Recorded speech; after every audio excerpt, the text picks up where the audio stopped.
Naglakad ako kahapon, mga 45 minutes, nabigla yata yung ano ko. Nabigla yung katawan ko. Yung tuhod ko, bigla na lang. Hindi ko maintindihan. Nangyayari talaga yung pastor. May kapitbahay ako dito, babae. Bigla na lang siya bumagsak dito sa tapat ng bahay. Oh. Dahil sa ano? Dahil sa pag-jogging o walking, gano'n? Naglalakad lang. Tumitingin-tingin lang ng bayabas dito sa tapat. Tapos bigla na lang bumagsak eh. Yung, hindi nga alam kung anong dahilan eh. Yung sakong. Biglang, hindi niya alam kung paano nangyari. Sakong biglang namaga. Parang may bumigay na parang litid o kung ano ba yun.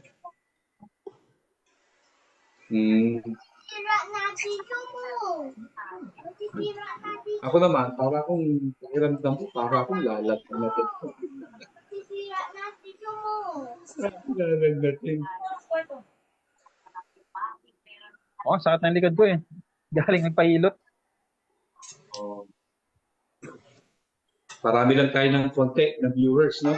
Para maganda-ganda ang ating ano.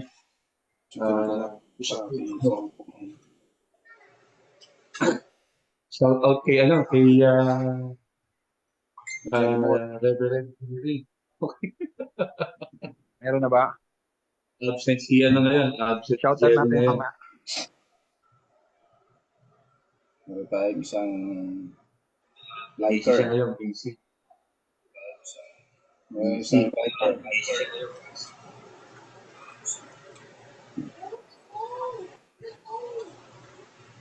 Meron tayong isang share.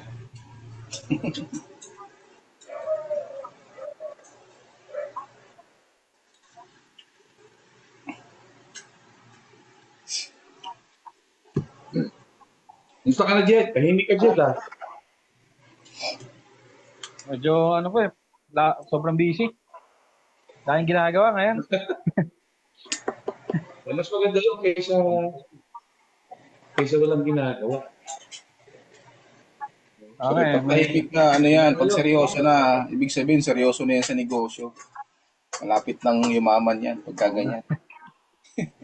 Kasi seryoso na eh. Ibig sabihin, sinaseryoso na yung negosyo. Kailangan na natin magseryoso eh.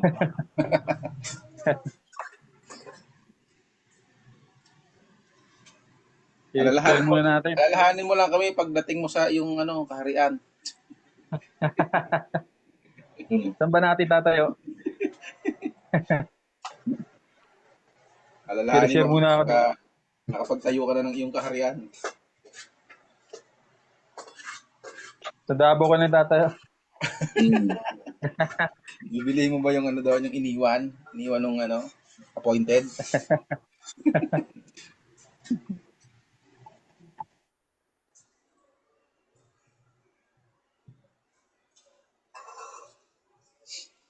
Sana God din naman tayo eh. Pero hindi tayo yung appointed. Cold.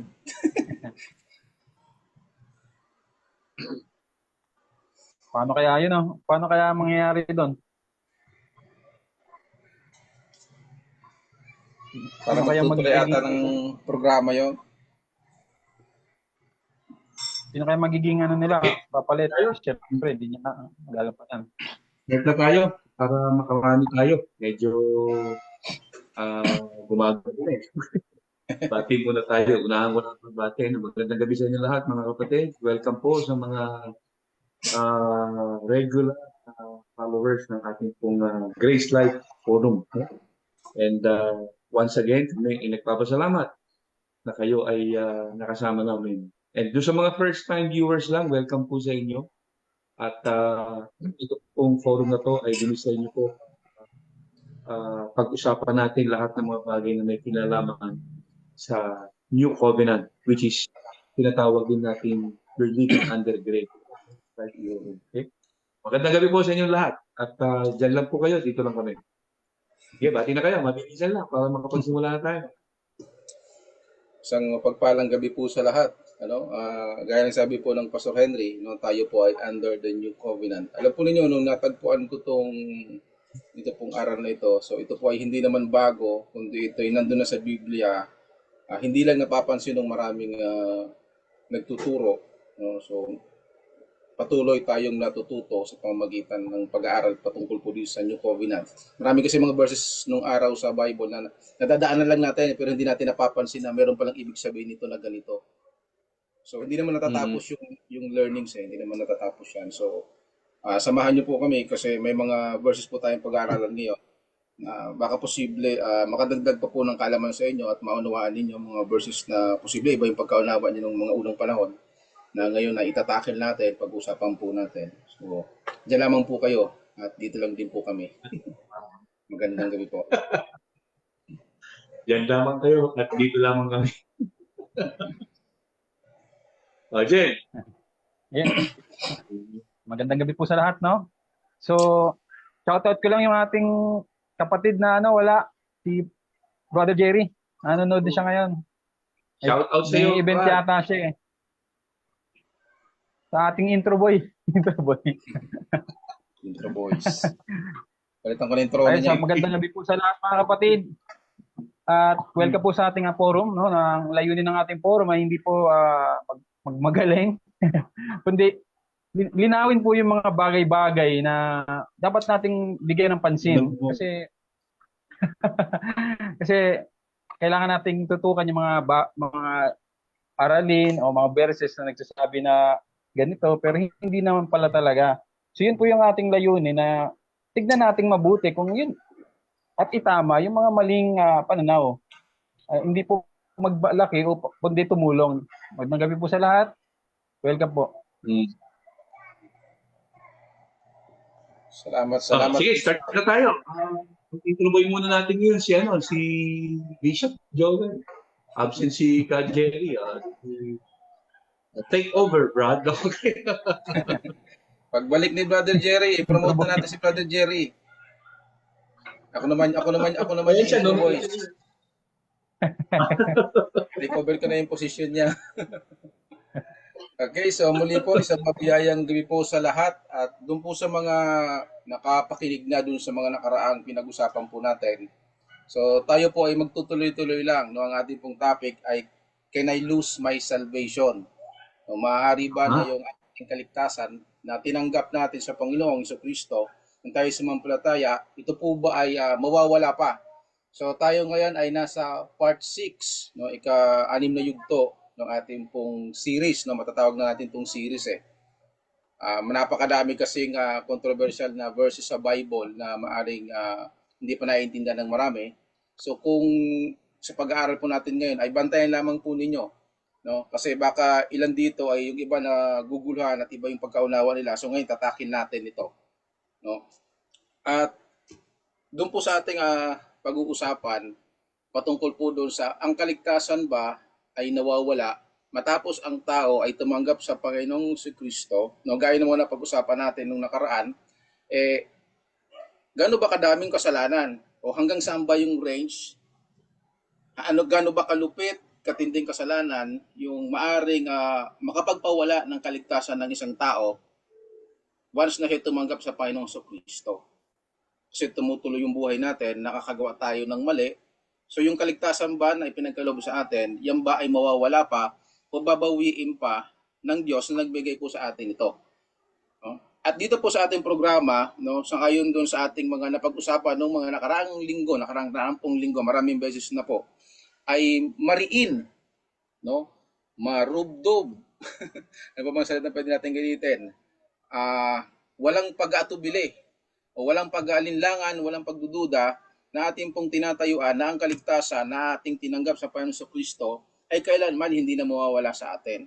Yan po yung ating tinatayuan, pinaniniwalaan, sapagkat yun po yung nakasulat sa salita ng Diyos. Napakadaming beses na po natin yung pinag-usapan. Kaya nga nasa part 6 na po tayo ngayon So, marami pa pong controversial na verses sa Bible na tila ba sa inaakala ng iba sa kanilang pagkaintindi ay nawawala yung kaligtasan na pinagkaloob. So yun po yung itatakil natin ngayon. Pero tayo po naniniwala dito sa Grace Life Forum na yung kaligtasan na ipinagkaloob sa atin sa ayon sa liwanag ng salita ng Diyos ay hindi po ito nawawala. no? So yun po yung ating pinaninindigan, no? Marami po tayong verses na inungkat, pinaliwanag natin na posible nakaka-confuse sa iba na napag-usapan na po natin ng nakaraan. So ngayon, may mga verses na naman po tayong pag-uusapan. No, hindi ko alam kung matatakil natin lahat ito sa maiksing oras na pag-uusap natin ngayon.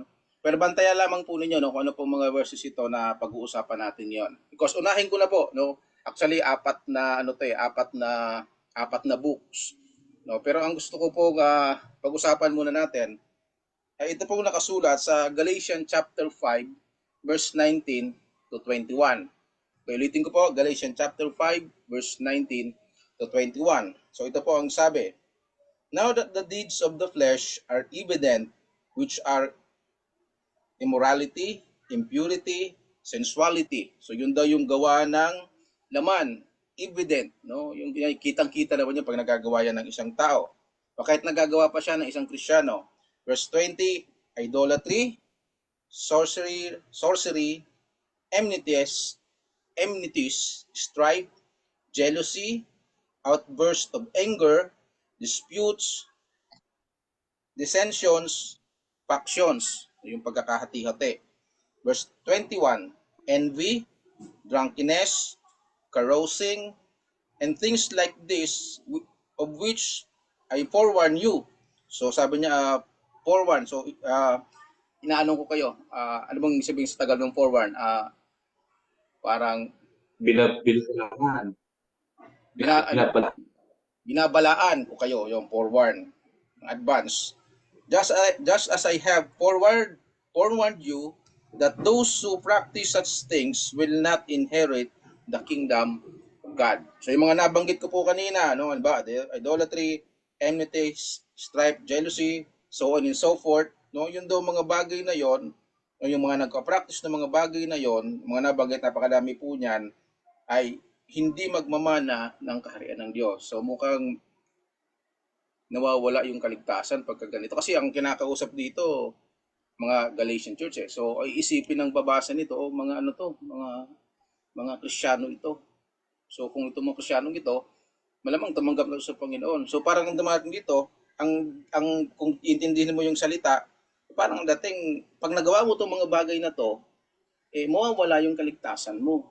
Diba? Yun po yung magiging dating pag babasahin mo siya . So parang ang lumalabas tuloy, nawawala yung kaligtasan.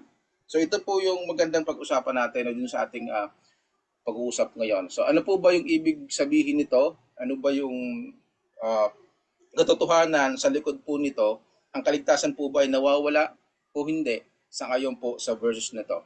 So ano po bang masasabi natin dito, Pastor Henry?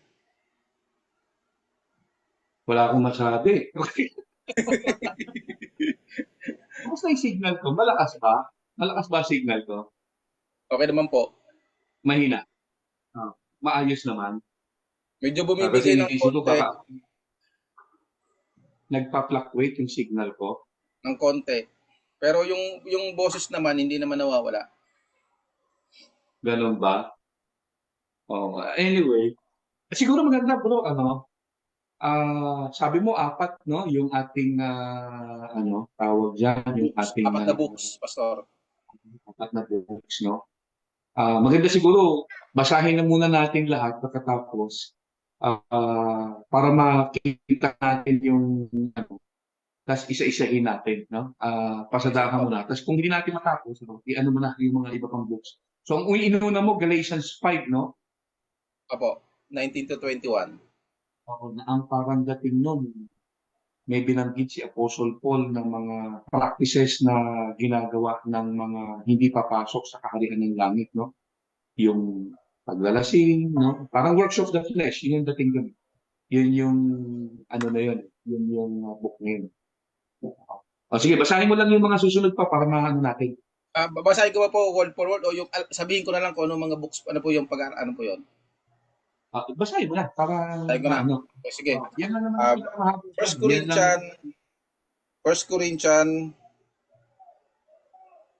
Corinthians chapter 6 verse 9 to 10. Ito, halos parallel lang to . Halos parang isa lang ibig sabihin. Or do you not know that the unrighteous will not inherit the kingdom of God? So yun na naman. Do not be deceived, neither fornicators, nor idolaters, nor adulterers, nor effeminate, nor homosexuals. Verse 10, nor thieves, nor covetous, nor drunkard, nor revilers, nor swindlers will inherit the kingdom of God. So yun na naman, yung mga immoral na bagay na gawain na hindi na magmamana ng kingdom of God. Okay, doon naman tayo sa Romans chapter 2. Romans chapter 2, verse 6 to 8. Romans chapter 2, verse 6 to 8. Mhm. Who will render to each person according to his deeds? To those who by perseverance in doing good seek for his glory and honor and immortality, eternal life. Verse 8, but to those who are selfishly ambitious and do not obey the truth, but obey righteousness, wrath, and indignation. O yun po yung sa Romans chapter 2, verse 6 to 8. And then doon naman tayo sa John, para bantayan na ng iba no, kung ano yung mga pag-uusapan natin ngayon. John chapter 5, verse 27. Verse 27 to 29. Sabi dito, and he gave him authority to execute judgment because he is the Son of Man. Verse 28, do not marvel at this, for an hour is coming in which all who are in the tomb will hear his voice. Verse 29, and will comfort those who did the good deeds to a resurrection of life, those who committed the evil deeds to a resurrection of judgment. No? So parang isa lang yung gustong ipahiwatig ika, no? Kung intindihin mo, depende kung anong pagkaintindi mo, nasa sayo. Pero tila ang dating nito, mukhang nawawala yung kaligtasan. Yun yung unang impresyon na pwede Oo. sa'yo. Kasi yun yung dating nung sumulat eh. No?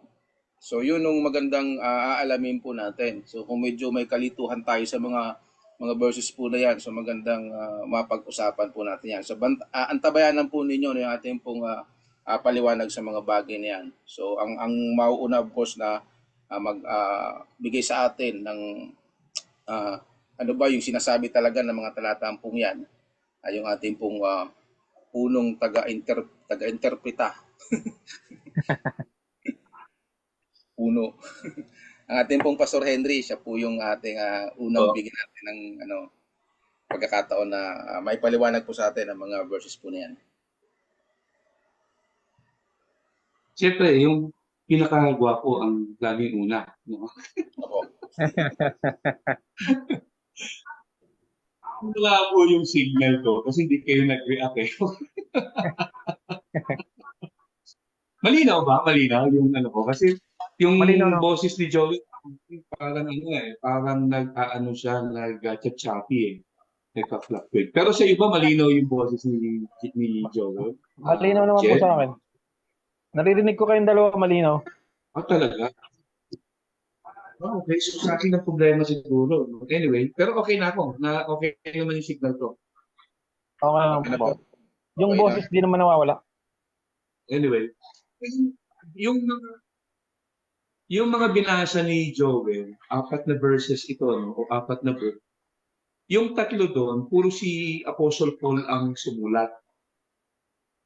Tapos yung sa John chapter 5, si Jesus naman, ang Panginoong Jesus, ang nagsasalita. Okay, so yun yung yun yung tawag dyan na nilalaman ng mga binasa ni Joel. So doon muna tayo siguro sa mga sulat ni Apostle Paul. Doon sa mga sulat ni Apostle Paul na binasa ni Joel sa Galatians 5, Romans 2, at saka sa 1 Corinthians 6, pag talaga tiningnan mo sa unang pagbasa, tapos hindi mo alam yung talagang teaching ni Apostle Paul pagdating sa salvation, ang maiisip mo talaga, si Paul ay nagtuturo ng kaligtasan sa pamamagitan ng paggawa ng mabuti, pagsunod sa kalooban ng Diyos, pag-iwas sa kasalanan, at pagiging mabait. Ganun ang dating eh. Di ba? Pagka binasa mo yan, and of course, kung i-connect naman natin ito doon sa, kasi ang topic natin ay eternal security eh. No? Pinamagatan natin, can I lose my salvation? So kung i-connect naman natin yan doon, ito yung ilan sa mga verses na talagang pinaniniwalaan ng mga naniniwala doon sa teaching na ang kaligtasan ay posibleng mawala.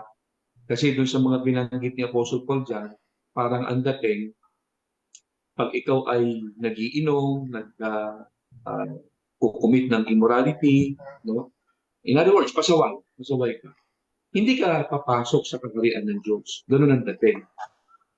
Di ba? So, ang paniniwala nila, pag ikaw ay gumagawa pa rin yan, mawawala ang kaligtasan mo. Yun yan nandiyan.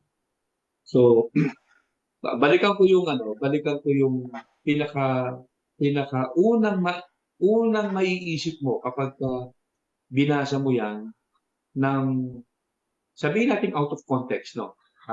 Hindi mo kinonsider yung talagang plain teaching ng Apostle Paul when it comes to salvation. Talagang ang magiging dating niya, ang kaligtasan mo ay sa pamamagitan ng pag-iwas dito sa mga bagay na ito. Tingnan niyo balikan ko lang yung Galatians 5. Yung Galatians 5, ito yung works of the flesh binanggit ni Paul in contrast doon sa fruit of the Spirit. Sabi ni Paul, sabi niya rito sa verse 19, the works of the flesh are evident. Ano yun? Adultery, fornication, uncleanness, lewdness, idolatry, sorcery, hatred, contentions, jealousies, outbursts of wrath, selfish ambition, dissensions, heresies, envy, murders, drunkenness, revelries, and the like. No, dami ito no? Dami. Siguro banggitin na lang natin yung common na ginagawa ng marami. Ano yun? Adultery, no? Fornication, no? Sexual immorality, in other words, sexual immorality. Tapos yung inggit, envy, yung drunkenness, no? Maglasing, uminom. Tapos binanggit ni Apostle Paul dito, sabi niya, I tell you beforehand, ang ginamit na salita doon sa version ni forewarn, winawarningan ko kayo. Ano yung?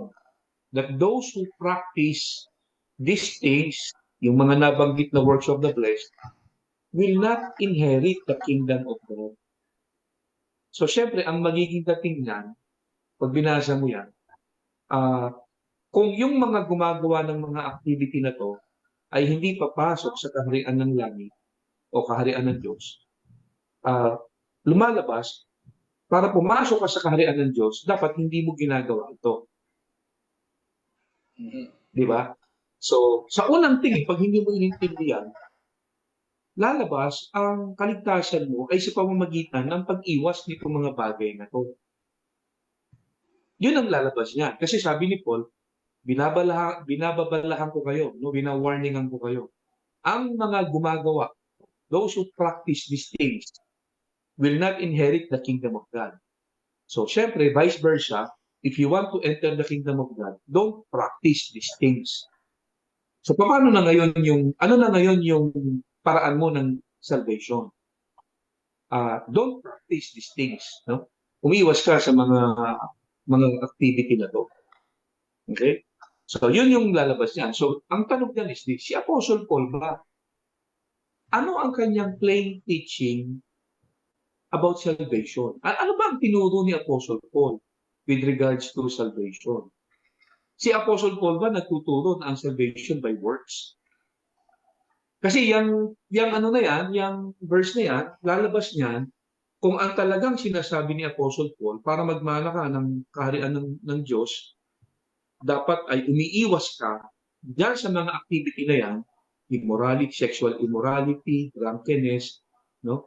Kung ang kaligtasan, according to St. Paul, pagka inintindi mo yan as it is, yung verse na yan, na parang ang dating, kailangan iwasan mo yung mga activity na yan. So lalabas, si Apostle Paul ba ay nagtuturo na ang kaligtasan makakamit mo sa pag-iwas ng mga bagay na yan.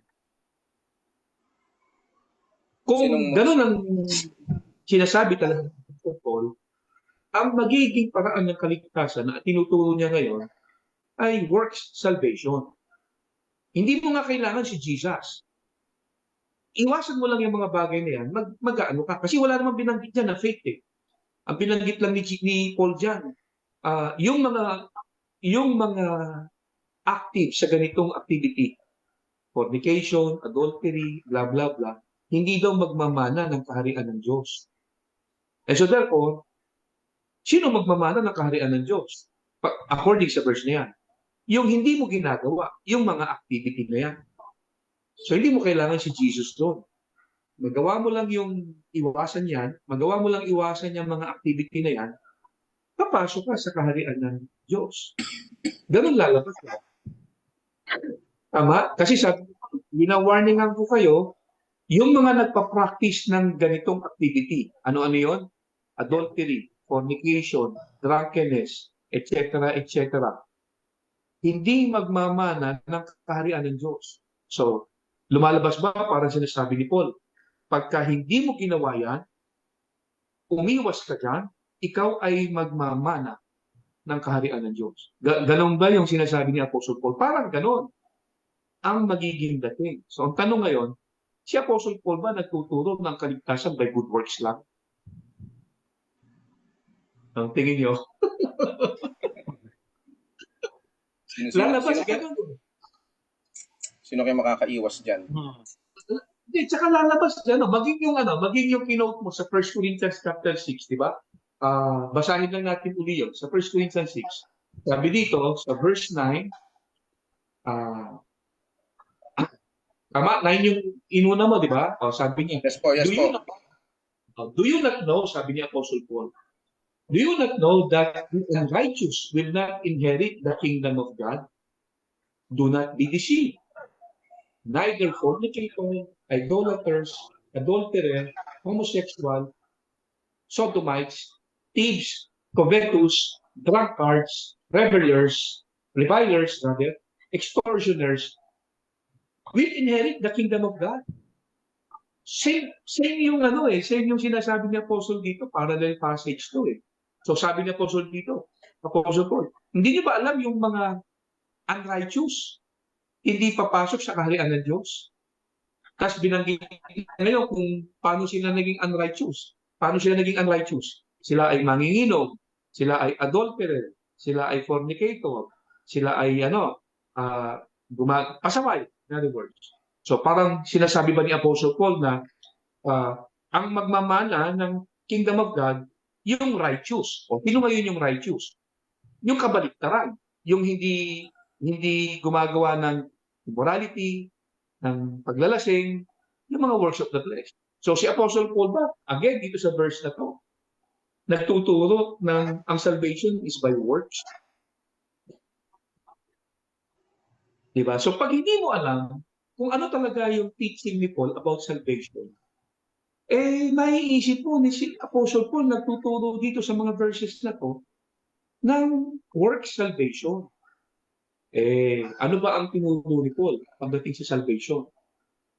Mga bro, anong plain teaching ni Apostle Paul pagdating sa salvation? By grace through faith.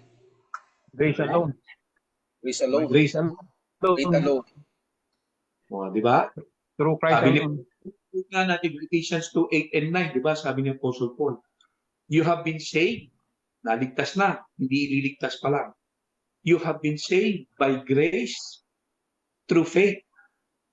This is not of yourselves. It is a gift of God. Tapos sabi niya, not by works or not of works. Bakit daw? So that no one can boast. So according to St. Paul, ang kanyang tinuro about salvation, kung sinabi niya sa mga Ephesian believers, kayo ay naligtas na. Hindi ililigtas pa lang. Naligtas na. Paano? By grace. Through faith. And this is not of yourself, sabi niya. This is a gift. not of works, para wala daw magmayabang. So, yun yung plain teaching ni Apostle Paul pagdating sa salvation, by grace through faith. Romans 6:23. Ano sabi ni Paul sa Romans 6:23? For the wages of sin is death, but the gift of God is eternal The life. gift. So eternal life, according to St. Paul, is a gift. Regalo. It's a gift in Christ. Sabi niya, for the wages of sin is death, but the gift of God is eternal life in Christ. So eternal life is a gift. Ang kaligtasan ay regalo. Tapos sa Romans 10, di ba? Anong sabi niya sa Romans 10? If we confess Jesus is Lord and believe in your heart that God raised Him from the dead, you will be saved. Di ba? If you confess Jesus is Lord, di ba? Anyone who calls on the name of the Lord will be saved. Thus, if you confess Jesus is Lord sa Romans 10 and believe in your heart that God raised Him from the dead, you will be saved. So according to St. Paul, ano ang nag-iisang kondisyon na ibinigay ng Panginoon para maligtas? O ano ang plain teaching ni Apostle Paul when it comes to salvation? By grace through faith. So faith lang talaga. O ngayon, ito ang tanong. Si Paul ba natuturo ngayon ng dalawang paraan ng kaligtasan? Isang work salvation, kaya isang by grace through faith salvation? Posible ba yun na dalawang uri ng dalawang paraan ng kaligtasan ang tinuturo ni Paul? Isang kaligtasan sa pamamagitan ng gawa, iwasan yung mga activity na gawa ng laman, like fornication, adultery, drunkenness, iwasan niya para maligtas ka. O si Paul ay nagtuturo lang ng isang paraan ng kaligtasan, o dalawa. Isang works at isang by grace through faith. Pwede ba yun? Pwede bang si Paul ay nagtuturo ng dalawang paraan ng kaligtasan? Ang alam kong nagtuturo ng gano'n yung 8 acts. Okay? Yung 8 acts, dalawa ang paraan ng kaligtasan nun eh. Oo, isang by grace and works. Saka isang by grace lang eh. Di ba? Pero posible ba na meron talagang dalawang paraan ng kaligtasan? Ano masasabi niyo po? Posible ba yun? Dalawa, malabo po yun. Kawawa naman yung Israelites kung ganun. Pinahirapan. Chosen people tapos pinahirapan. No. Hindi pwede yan. Tapos tayo by grace lang. Tapos sila may kasamang works, may plus. Hindi pwedeng makontradict yun. Kasi kung sasabihin natin si Pablo sumulat, hindi lang yung galing sa kanya eh. Holy Spirit yun eh. Ano sa kanya, na-inspire na isulat yun. So, hindi yun sa kanya lang. Kaya hindi pwedeng mag-contradict yun dahil yung talagang author niya, yung Diyos, Holy Spirit. Kaya imposibleng mag-contradict talaga. Hindi ko kontrahin ng banal na spirito yung kanyang sarili. Oo, imposible yun. Hindi rin ko kontrahin ng Diyos maging yung kanyang sarili. At malabo rin ang mag-ignition ng dalawang kaligtasan. Malabo.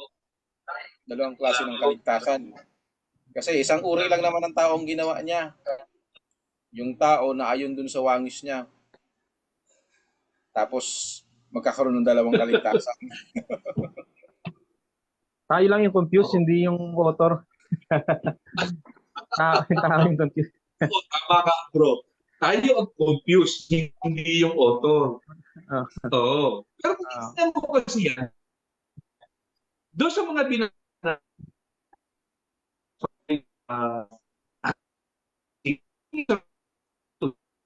keynote, no?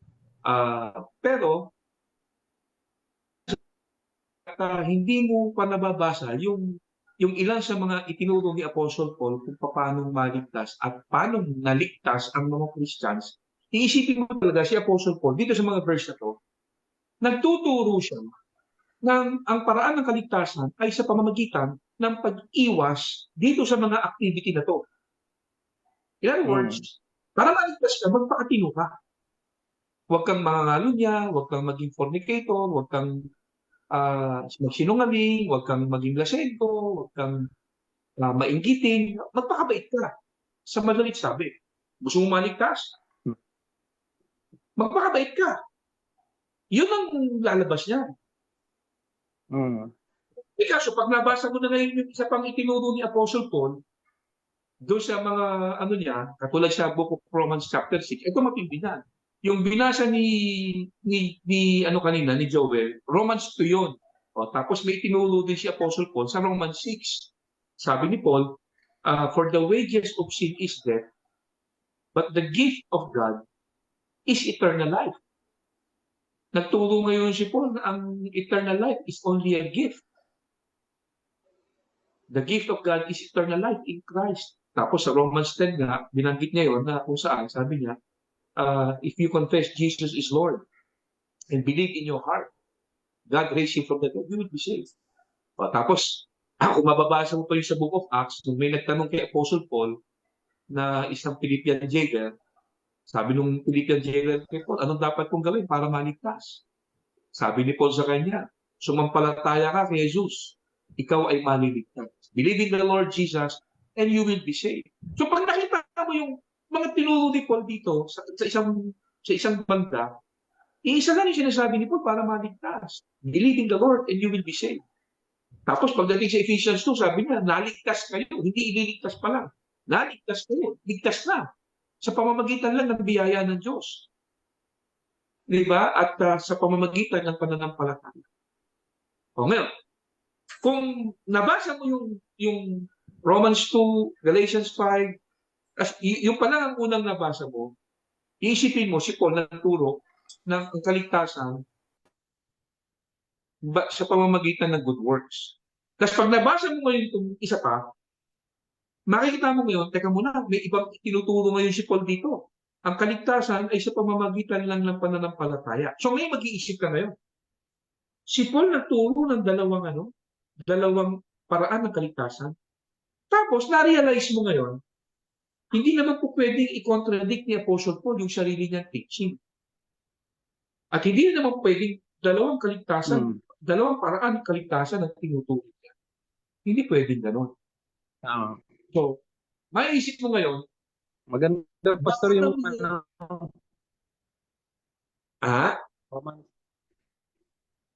Jed, may sinasabi ka? mukhang bumibitaw Pastor, yung ano ni Jen. magandang verse doon.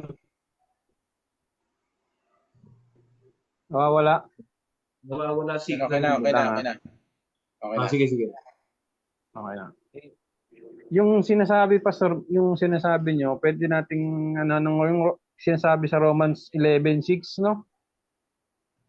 So, na hindi pwede Correct. magsama yung dalawa. Sabi sa Romans Totoo. 11:6, and if by grace or your gift, then it is no longer of works. Otherwise, grace is no longer grace. But if it's if it is of works, it is no longer grace. Otherwise, work is no longer work. No, so hindi ganun yung tuturo ni Pablo. Totoo. Nabulol pa. Kumaga, no? So kung nagturo si Apostle Paul, parang sinasabi mo, Jet, na kung nagturo si Apostle Paul na Ephesians 2:8 and 9, for by grace you have been saved through faith, naligtas tayo only by grace. So parang sinasabi mo, dinefine mo na yung according kay Paul, ang grace, hindi pwedeng maging grace kung may kasamang work. Parang gano'n ang sinasabi mo. Diba? Sabi kasi ni Paul sa Romans 11:6, for if by grace, it's no longer of works. Grace is no longer grace. Samahan mo ng konting work on grace, hindi na siya grace. Kaya kung naligtas tayo only by grace, wala talagang work na kasama. So ngayon, iisipin mo ngayon, kung si Paul, dito sa mga verses like Romans 2, Galatians 5, 1 Corinthians 6, na parang nagtuturo siya ng isang paraan ng kaligtasan sa pamamagitan ng good works, sa pamamagitan ng pag-iwas dito sa mga activity na hindi nakalulugod sa Diyos. Tapos, dito naman sa isa, ang kaligtasan according kay Paul, manampalataya ka lang kay Jesus, ikaw ay ligtas na. So ngayon, may isip mo ngayon, hindi naman po pwedeng dalawa ang paraan ng kaligtasan na itinuturo ni Paul. Di ba? So, paano to? Hindi naman po pwedeng kinokontra ni Paul ang kanyang sarili. Di ba? Ngayon, Si Paul, nanggaling yung kanyang kaligtasan na, yung teaching niya ng kaligtasan, of course, kay Jesus din. Si Jesus, meron siyang tagtad ng verses sa Book of John na sinasabi ni Lord na if you believe in me, you will receive life. John 6:7, sabi ni Lord, whoever believes in me has eternal life. Yung most famous verse, for God so loved the world, He gave His only Son, whoever believes in Him will not perish, but have eternal life. So dito rin nanggaling kay Jesus. Yung teaching ni Paul about salvation, believe in Jesus. Kaya nung tanungin si Paul ng jailer, anong dapat kong gawin para maligtas? Anong sagot ni Paul? Believe in the Lord Jesus. You will be saved. Kasi yun din yung sinabi ni Lord sa John 6:47. Whoever believes in me has eternal life. Kaya nung tanungin si Paul, nung pilit yung jailer, anong dapat kong gawin to be saved? Ang sagot niya, believe in the Lord Jesus. You will be saved. Kasi yun yung teaching ni Lord. So lumalabas, kung ang itinuro ni Paul, believe in the Lord Jesus, you will be saved. Etong mga binasa natin sa 1 Corinthians chapter 2, chapter 6, Romans 2, at saka sa Galatians 5, meron lang siyang gustong sabihin na hindi na-interpret ng maayos ng mga nag-iisip na ang paraan ng kaligtasan na sinasabi ni Paul ay patungkol sa pag-iwas sa mga bagay na yan. Diba? So, ito magandang ano dyan eh. Tungkol sa itong sinasabi ni Paul kung hindi ito patungkol sa kaligtasan ng mga believers. Di ba? Yan ang magandang tanong. Tungkol saan? Sa palagay ninyo. So yung Brother Jed, anong yung masasabi dito sa doon tayo sa sa Galatians chapter 5. Verse chapter 5. 1. Ako kasi meron akong isang napansin dyan na no? Meron akong isang napansin na binanggit ni Apostle Paul na keyword para maunawaan natin ito no? Meron kayo napansin na salita dyan na binanggit ni Paul. Tingnan niyo balikan natin sa verse 19. Sabi ni Apostle Paul sa verse 19.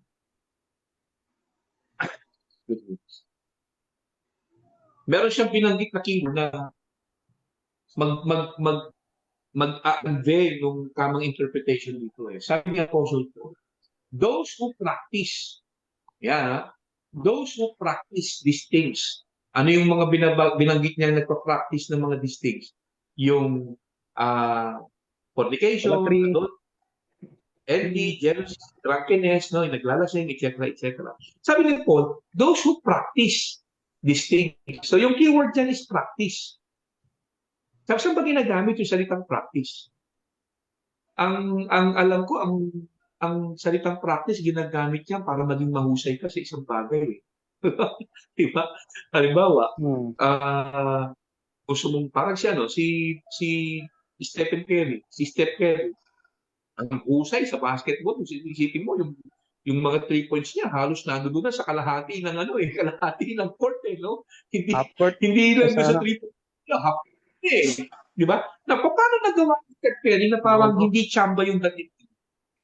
Kasi kung tumira siya doon sa halos malapit na doon sa half court, maiisip mo hindi tsamba Kasi paulit-ulit Siguro kung minsan lang nangyari, tsamba. Pero kung madalas nang ginagawa, hindi na tsamba yun. Ginagawa na yun. Di ba? Paano nangyari na si Steph Curry na parang hindi na tsamba yung mga malalayong tira niya? Practice yun. In other words, kaya siya naging mahusay sa ganong kalayong tira ng basketball na lampas na halos doon sa 3-point area na doon na siya sa half court na. Sa logo. Sa logo na. It takes a lot of practice para magawa mo yun. So lumalabas si Steph Curry, kaya siya naging mahusay sa 3-point shot. Kasi siya ay nagpa-practice tumira ng malalayo para maging mahusay sa basketball sa pagtira ng 3-point shot. Para balang araw, talagang kilalanin siya na magaling sa 3-point shooting at maging champion. So lumalabas si Steph Curry, nagpa-practice parate ng basketball para maging mahusay sa basketball upang maging champion sa basketball.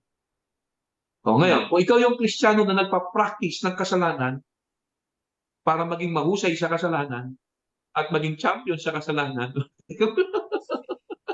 ibang usapan to. Okay. Kasi walang Kristiyano na nagpa-practice ng kasalanan para maging mahusay sa kasalanan. So yung word na practice ang pinuputo natin dyan. Parang sinasabi ni Apostle Paul ganito no? Kung matino kang Kristiyano, hindi mo ito dapat ginagawa.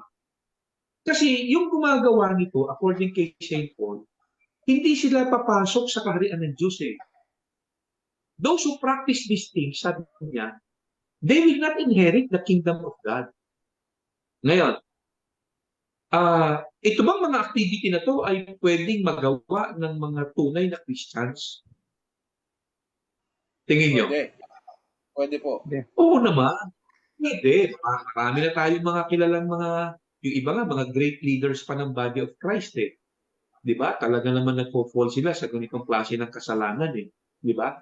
So hindi imposible na ang mga Christians gumagawa pa rin ito nitong mga ganitong mga activity.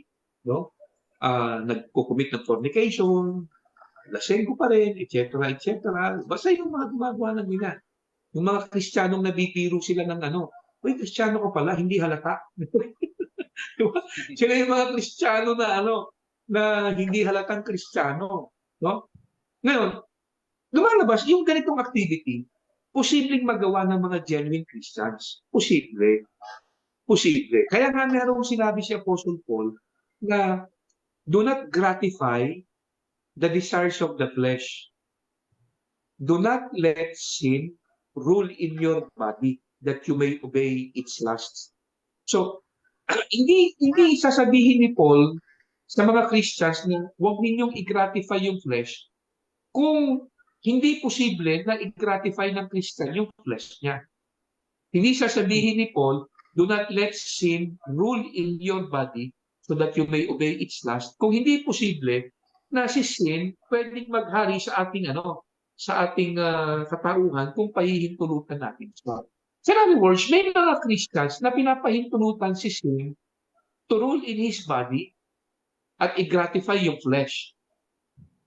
Pag ginawa nila yun, magagawa nila itong mga bagay na to. Yung mga sins of the flesh na binanggit sa Galatians 5. So parang sinasabi ni Paul, yung activity na yan, activity yan ng mga unbelievers. At ang mga unbelievers, they will not inherit the kingdom of God. Ngayon tayo, mga anak na tayo ng Diyos.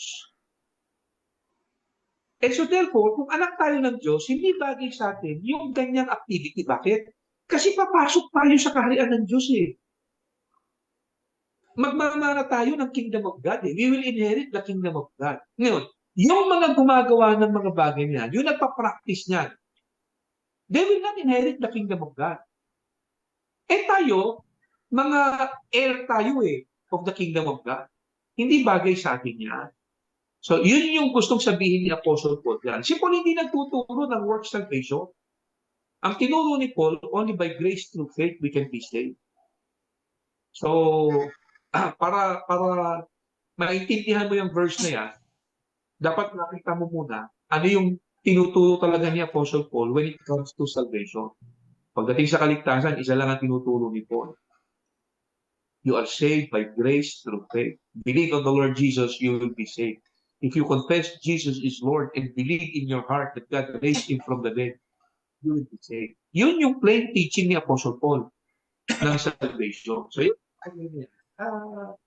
activity ng mga unbelievers na parang sinasabi ni Paul, dapat hindi natin pinapractice. Kasi yung word na practice, ginagamit ka para maging mahusay ka doon sa ano.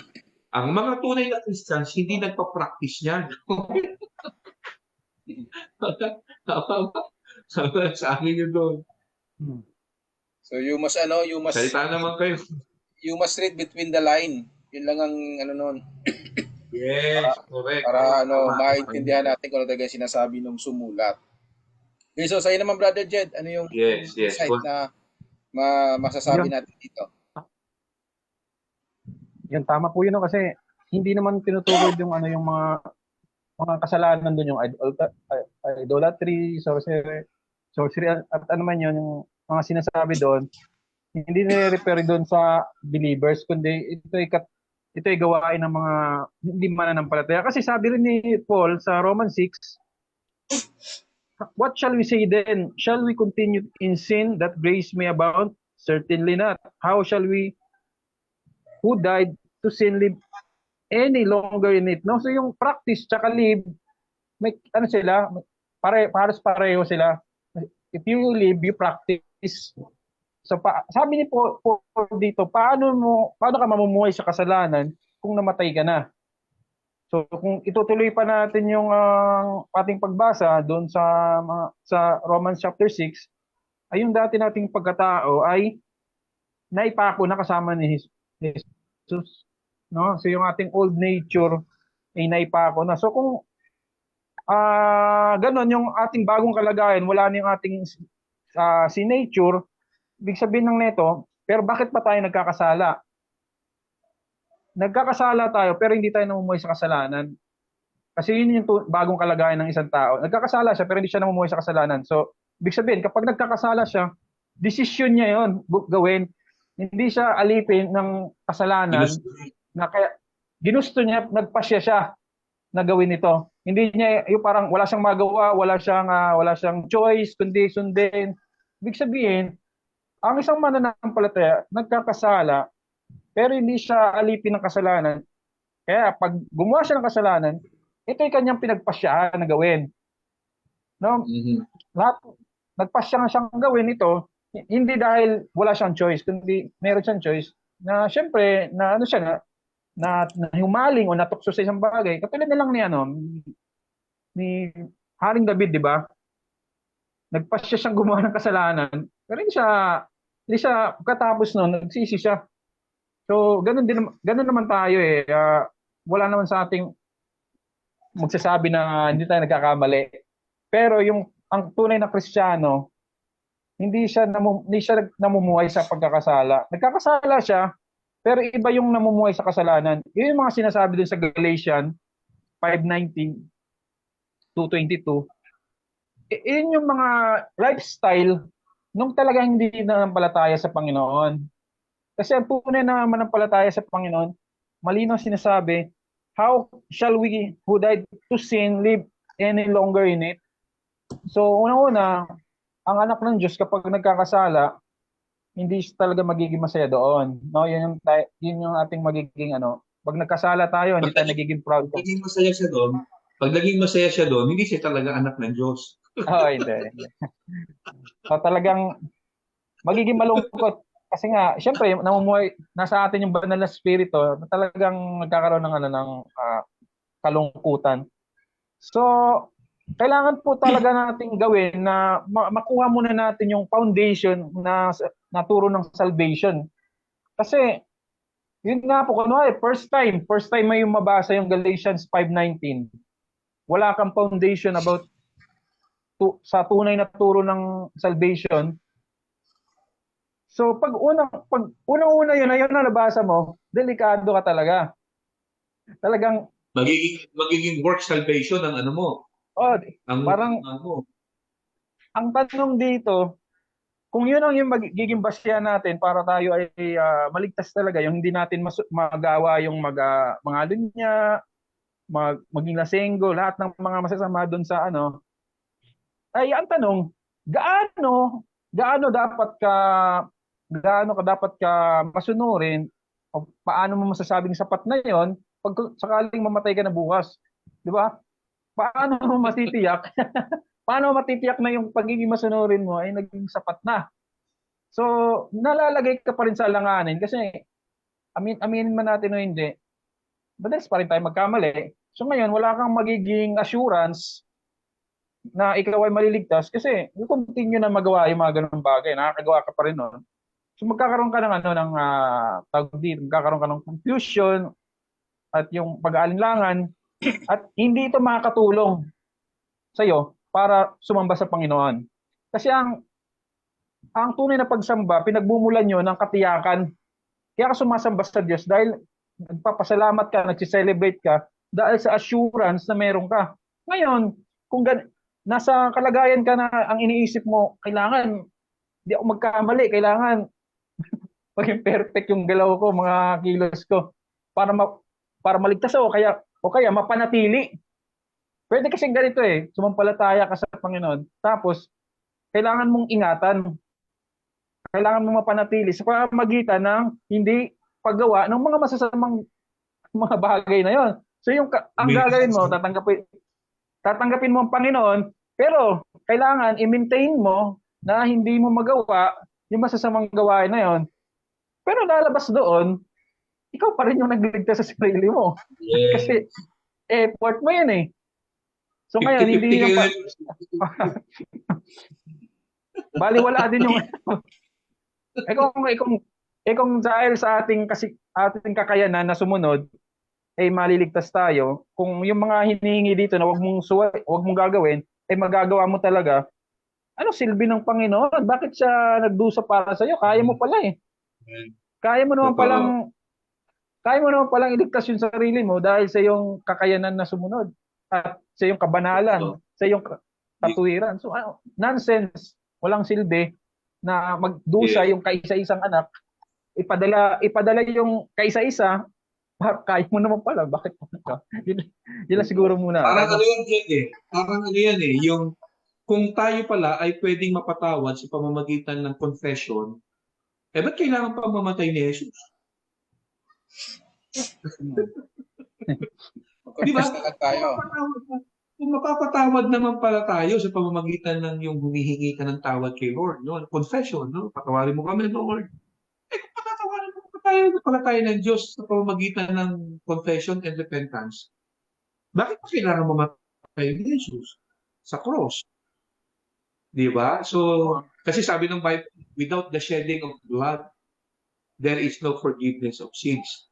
So, kaya si Jesus namatay sa cross para sa kasalanan natin. Kasi hindi tayo mapapatawad sa pamamagitan lamang ng paghingi natin ng tawad at pag-confess ng kasalanan. So, kung tayo mapapatawad by confession, hindi niya na kailangan mamatay. Parang ganun din yung sinasabi mo Di ba? Walang silbi yung sakripisyo ng Panginoon. At saka ang isa pa dito, pag sinikap natin na tayo ay maligtas dahil sa ating ginagawa, binabastos natin ng Panginoon. Parang sinasabi, walang kwenta yung ginawa mo, kailangan ako gawin ko to. Hindi sapat yung ginawa mo para sa akin, kailangan gawin ko itong mga bagay na to. Parang, kung ibabalik natin sa Galatians chapter 5, verse 4, sino man nagsisikap na maging matuwid sa pamagitan ng pagsunod sa kautusan? Ibig sabihin, pag pagsunod sa kautusan, yung self-effort, human strength, self-effort, kapag yun daw yung sinisikap natin, nahihiwalay tayo kay Kristo. So, kailangan po natin tignan mabuti yung Galatians 5:19-22. Huwag po agad tayong magbibigay ng conclusion kung hindi natin alam yung kabuang turo ng salvation. Delikado yun. Kaya nandito po tayo, may forum tayo para tignan po nating mabuti. Hindi para tayo ay magmalaki na may alam o ganito, kundi tulungan po yung ating mga kapatid na nahihirapan, nalilito o may pag-aalinlangan sa mga turo na naririnig niya. Yan po yung ating layunin. Ang napansin ko diyan yung salitang evident, yung di ba sabi na Apostol Pablo, yung works of the flesh are evident. Yung pag-evident parang ebidensya ba? May ebidensya. Kasi nakikita, binanggit yung mga kasalanan, adultery, diba, fornication. So nakikita, paano yung works of the flesh na hindi evident? Merong ganun merong works of the flesh na hindi evident Hindi nakikita. siya. Diba? Kasi kung iniisipin ninyo na makapagliligtas sa tao, pwede mo rin maging practice yun. Yung work of the flesh na hindi evident. Walang ebidensya ba? Kasi nasa isip mo lang. Diba? Sabi ng Panginoon, magnasa ka lang, nakakita ka ng isang hubog Pepsi Cola dyan. Ano namang gusto mong hubog dyan? Sexy. Kaso ito naglaro na sa isip mo, hindi yun nakikita ng iba. So walang ebidensya. Ganun pinalalim ng Panginoon yung ibig sabihin ng ng pagsunod. Dapat hindi lang doon sa yung sinabi ng Apostol Pablo, yung evident. Pero meron pang mas malalim. Lahat naman tayo sumasablay din doon sa ganun. Pati nga yung pagkamuhi sa kapwa. So kung ang basihan ay yung masunod mo lahat para makapasok ka sa Kingdom of God, tingin ko lahat naman tayo sasablay dyan.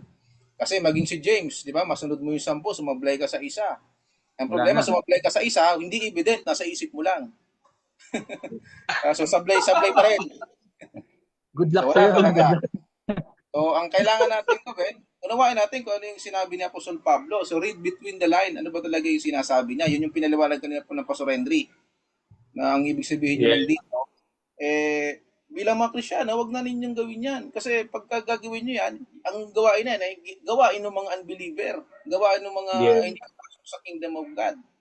So, Yes. kayo, pupunta na kayo sa kingdom of God eh. Tapos binanggit niya sa mga susunod yung fruit of the spirit eh. Oh, yan. Yun, Yes. Sa tignan natin. ganon, Maganda na. ito dapat kayo. Sige brad, Tuloy ano ba? natin yun. Ituloy tuloy na natin yung sa baba. Para, Pahaba na tayo eh. Ano ba, tutuloy pa ba? Isa pa Hindi, lang yung yung natin ha. ituloy na natin, basa yung sa baba, yung Galatians 5. Yun na lang, tapusin natin. Kasi may sagot pa eh. Sige Brad, May- pakibasa Brad. Pakibasa Brad. Tuloy mo na. So, kanina, yung mga gumagawa ng masasama, yung mga binanggit, envy, murderers, drunken, yun, hindi yun papasok sa kaharian ng Diyos. Pero sa 22, but the fruit of the Spirit is love, joy, peace, long-suffering, kindness, goodness, faithfulness, gentleness, self-control. Against such, there is no law. Ito yung verse 24. And those who are Christ have crucified the flesh with its passions and desire. No, sa Tagalog, kung ating tatagalog, sino mang na kay Kristo ay tagdan natin sa Tagalog, no? Mayroong Tagalog dito. At pinatay na ng mga nakikipag-isa kay Kristo Jesus ang kanilang kasariling pagkatao, pati na ang masamang hilig nito. Isa sa abdag.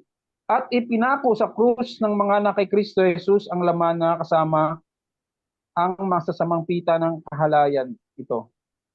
So, ayun po, kanina yung mga sinabi doon, yung mga drunken, yun yung mga nabubuhay sa sa pagkakasala, yun yung mga hindi sumampalataya. Pero sabi dito, and those who are Christ have crucified. So, yung mga nakikristo ay namatay na ang kanyang dating pagkatao at yung kanyang passion and desire kasama yon. Although, minsan, natitempt tayo sa mga bagay-bagay, kahit nga si Apostle Peter, di ba, na paglalangan siya ni Satanas yung isipan niya, pwede rin sa atin mangyari yon. Kasi noong una, pinuri siya ng Panginoon eh.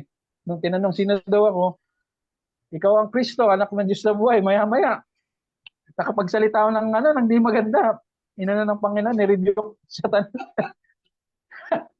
So, talaga, hindi na may ibig sabihin na pero yung desires and passion na maggumawa ng mga kasalanan na yon, sinasabi ng salita ng Diyos, wala na. Kaya lang, dahil tayo ay nabubuhay sa mundong makasalanan, hindi tayo exempted minsan sa mga ganung bagay na matukso tayo. Pero sa 25, if we live in the Spirit, let us walk in the Spirit. No? So, malinaw na tayo ay nasa Espiritu. Kaya tayo ay mamuhay sa Espiritu. Yun po yung encouragement ni Apostle Pablo na kayo mga mananampalataya na kayo na kayo ay namumuhay sa Espiritu, lumakad kayo sa Espiritu. Yun yung kanyang sinabi. Hindi tayo yung tinutukoy doon, pero pwede nating magawa yung mga kasalanan na yun, pero hindi po tayo yung tinutukoy doon. Tayo yung na kay Kristo, na may kakayahan ng sumunod sa Diyos dahil binago niya yung ating puso, binuhay niya ating espiritu, at ang banal na espiritu ay nasa atin, at yung kapangyarihan na yon ang siyang nakakagawa, kaya tayo nakakasunod. Kung sa sariling pagsisikap lang ng tao, posible. Posible. Lalo sa ganitong panahon, buhay, mahirap. So, nakakaisa pa lang tayo, no?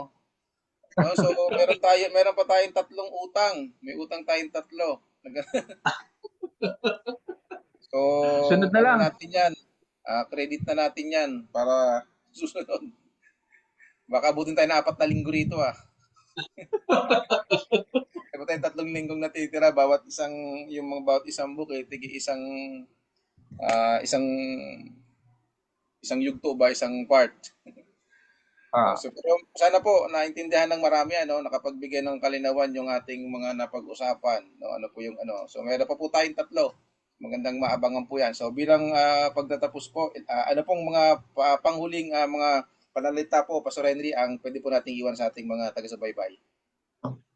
So, yun nga, bali, yung verse niya na binasa natin kanina, no? Nag-focus tayo. Actually, dalawang verse yung ating nabigyan ng pansin. Yung Galatians 5 at saka yung 1 Corinthians chapter 6, no?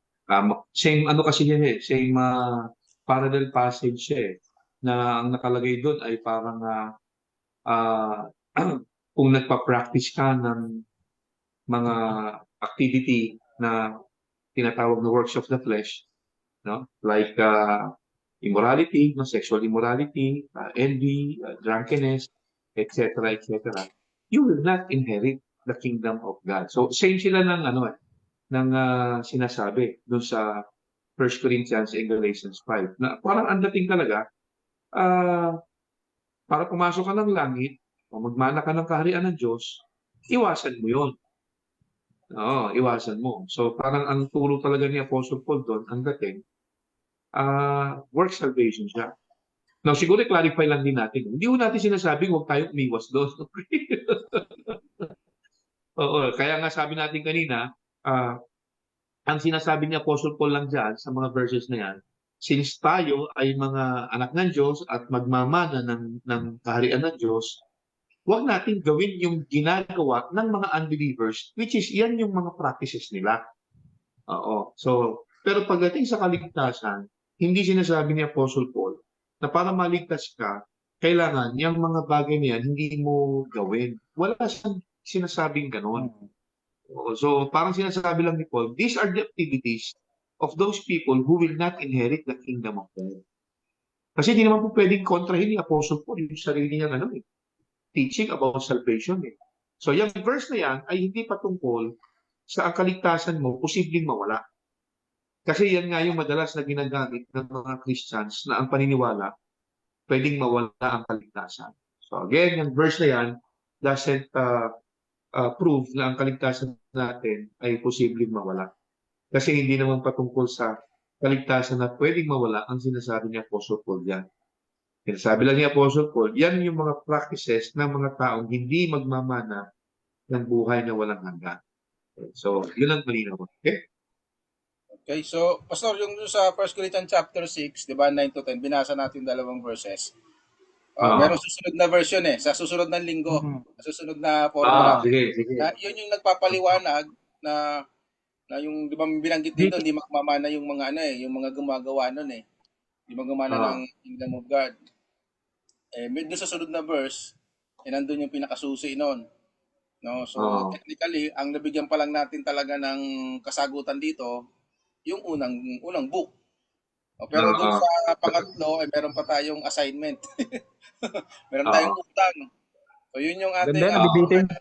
oo. So yung mga nanonood po, pwede po kayong mag-review na. Kasi baka maunahan nyo pa kaming matuto kung sakaling baka matsambahan ninyo. So basa-basahin ninyo yung mga di ba? Manalangin lang correct. po kayo. Kasi ang banal na spirito naman, kung sumampalataya kayo sa Panginoon, pwede kayong gabayan tutukan lang ng pag-aaral. So yun po yung ginagawa natin dito sa Grace Forum.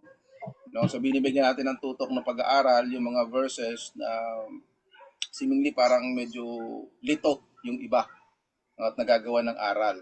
So yun lamang po at magandang gabi po sa lahat. So nawa po ay napagpala po yung ating pong mga taga-subaybay, taga-pakinig ngayong pong gabi. Brother Jed. Ayun po.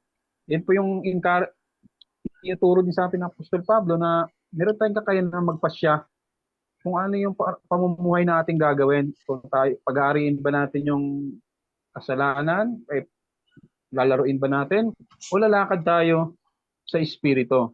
Meron po tayong kakayahan na gawin yun lahat. Yun. Pero dahil tayo ay anak ng Diyos, nararapat sa ating piliin na mamuhay ayon sa Espiritu. Kasi yun ang bagay sa atin. Although minsan nagdadapa tayo, nagkakasala, pero hindi mababawasan, maapektuhan yung ating kalagayan sa Diyos. No? Kaya sa gabing ito, kahit bitin, alam na nabitin kayo, ay magbigay ng kapayapaan sa puso't isipan na nagugulom yan. No? Kasi, syempre, talaga hindi mo naintindihan ito, matatakot ka eh. Baka mamaya, di ka nakakatiyak, mamatay ka bukas. Di ka nakatiyak na patay, nakagawa pa ako, paano yun? So, ipayapa po natin yung ating puso. Kapag tayo sumampalataya sa Panginoon, meron po tayong katiyakan. Hindi po nakadepende sa ating kabutihan at sa ating mga kakayanang sumunod, kundi sa ginawa ng Panginoon. Kaya yun po, magandang gabi sa lahat. Shoutout ko lang shoutout ko lang yung ating mga masugid na na taga-subaybay. Pastor Nante, shoutout ko lang po si Pastor Nante. At saka yung mga friend ko sa Facebook, si Brother Joel. At ito pa, meron pa akong kasamang nanonood, kasama ko sa music team, si Dorothy. Shout out sa inyo, salamat sa bibigay ng oras. Gandang gabi po sa lahat. Yo. Shout out sa inyo lahat. Okay, so magandang gabi ulit sa inyo lahat mga kapatid. See you next time. Dito lang ulit sa ating pong napaka-exciting na pinag-uusapan sa Grace Life Forum. Okay? Good evening sa inyo dalawa mga kapatid. Good night and see you next week. Next week.